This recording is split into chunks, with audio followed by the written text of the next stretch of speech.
And James has joined us again to discuss Southgate's squad selection. I mean, a lot made of, it was all talk of the omissions yesterday, wasn't it, really? One of those, Ben Chilwell, which leaves the squad a little bit light at left-back, doesn't it?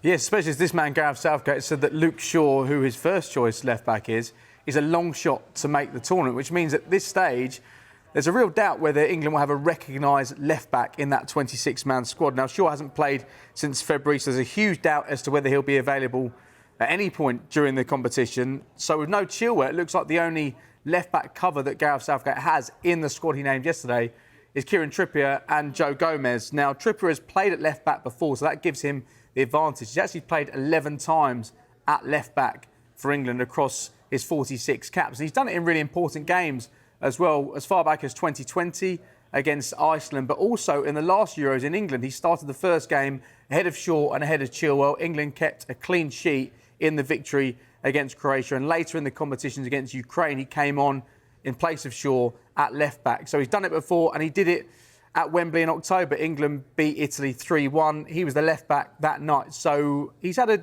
up-and-down season. There's been injuries as well, but that would probably be, you'd think, be the first choice that England have at left-back if Luke Shaw is unavailable. Now, the other option is Joe Gomez, who's put himself right back in England contention this season, because it's been a really impressive campaign for him. He's been in the wilderness for a long time when it comes to England and at times Liverpool, but he's played across the back line and even played in midfield as well for Liverpool this season because of all the injuries they've had. He's featured 15 times at left-back for Liverpool. So that's the other option. The only concern would be that Trippier and Gomez, they're not natural left-footed players.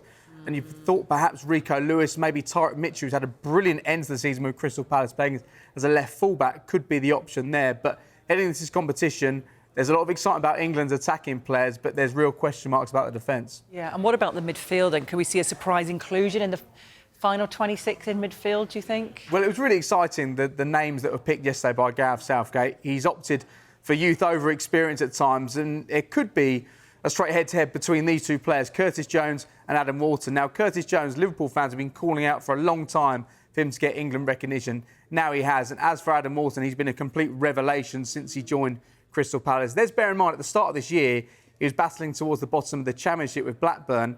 Now he's potentially in line for a place at Euro 2024. And we can see his stats so far this season compared to Curtis Jones. Less games there because he joined in January. Now, Curtis Jones has got a better passing accuracy. What was fascinating, Adam Wharton playing as more of a deep-line playmaker. Look at the chances created here, 21 shots created. And also in terms of the ball-winning back ability, we saw that to a brilliant extent against Manchester United in their 4-0 victory at Selhurst Park last month or earlier on in the season. Both uncapped players. You'd think what is going in Curtis Jones's favour is the fact he has that experience of playing at a tournament for England under-21s, winning the Euros last season. But Adam Wharton, his form has been quite remarkable. Crystal Palace with 4 players in that England squad yesterday. They all feel it should be 5 with Tyrick Mitchell as well. But you would think there would be a head-to-head between these two if one of them is to make it on that plane to Germany. Oh, right. Is it almost certain Kobbie Mainoo will be included? I mean, Jordan Henderson, those two who we've just mentioned. Let's talk about him as well. Well, I think he's got the advantage over Adam Wharton and Curtis Jones because Gareth Southgate has seen him before. He was part of the last camp.